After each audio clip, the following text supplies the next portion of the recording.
नमस्कार, मैं किरणेश कुमार। 18वीं लोकसभा चुनाव का बिगुल फुका चुका है, लेकिन दोनों गठबंधनों, सत्ताधारी राजग और विपक्षी महागठबंधन में अभी तक सीटों का बंटवारा नहीं हुआ है।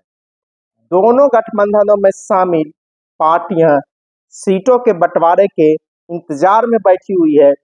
हालांकि एनडीए में सीटों के करीब करीब बंटवारा तय हो गया है, लेकिन चाचा भतीजे की लड़ाई, यूं कहिए चिराग पासवान और पशुपति कुमार पारस के बीच फंसी लड़ाई के कारण सीटों का ऐलान नहीं हो रहा है।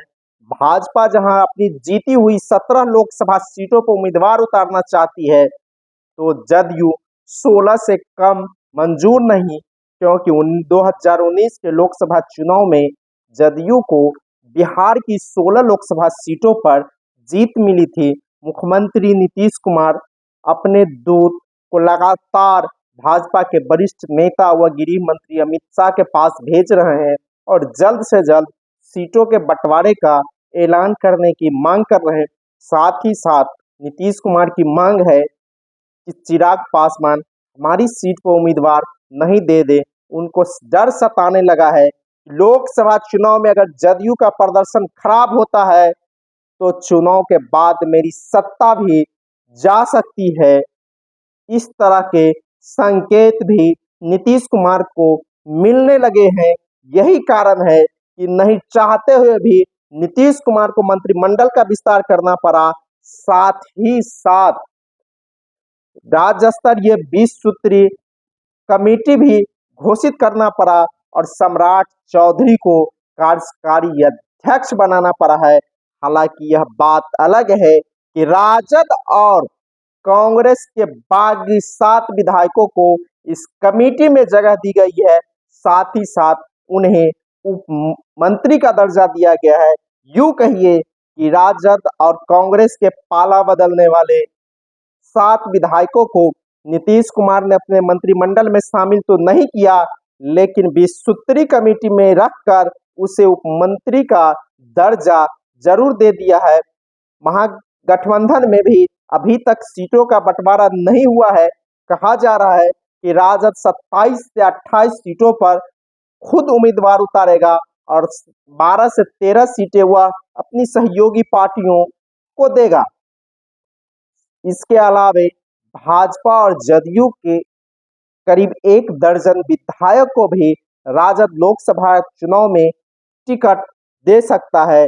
जो विधायक विश्वास मत के दौरान गायब रहे थे, यूं कहिए कि नीतीश कुमार के खिलाफ चले गए थे, जदयू के संजीव कुमार हो, सुदर्शन कुमार हो, शालिनी मिश्रा हो, बीमा भारती हो, ये लोग नाराज बताए जा रहे थे।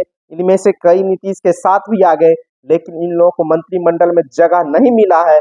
इसके बाद सभी का कनेक्शन लालू प्रसाद से जुड़ने लगा है। यूं कहिए कई लोगों ने लालू प्रसाद से मिल भी चुके हैं। भाजपा जदयू के कई विधायक मेरी जानकारी के अनुसार लालू प्रसाद यादव से मिल चुके हैं मंत्रिमंडल विस्तार के बाद और टिकट का डिमांड भी कर चुके हैं, और इशारा पड़ने पर ये लोग इस्तीफा भी बिहार विधानसभा से दे सकते हैं।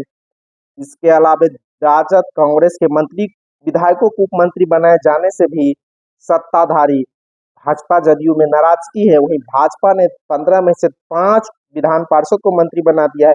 इससे भी विधायकों में नाराजगी है। सीट बंटवारे की बात की जाए तो एनडीए में जहां भाजपा 17 सीटों पर उम्मीदवार उतारेगी, तो जदयू को 16 सीट मिलना करीब करीब तय माना जा रहा है। वहीं चिराग पासवान को 4 सीटें मिलेगी, उपेंद्र कुशवाहा को 1, जीतन मांझी को 1, पशुपति कुमार पारस को 1 सीट मिल सकती है। अगर वीआईपी इधर आ जाता है तो उसको भी 1 सीट मिलेगी और तब भारतीय जनता पार्टी 16 सीट पर चुनाव लड़ेगी, ऐसा चर्चा है।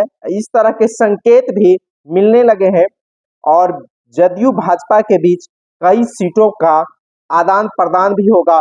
जैसे भागलपुर की सीट है, वह भारतीय जनता पार्टी अपने उम्मीदवार को उतारना चाहती है, वहां से सुशील कुमार मोदी या शाहनवाज हुसैन कोई उम्मीदवार हो सकते हैं।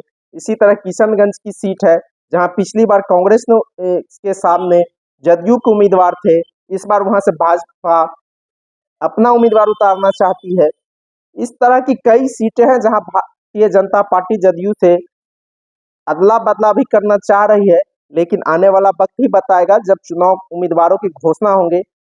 लेकिन अभी तक इतना तय है कि बिहार में 7 चरणों में 19 अप्रैल से लेकर 1 जून तक चुनाव होना है।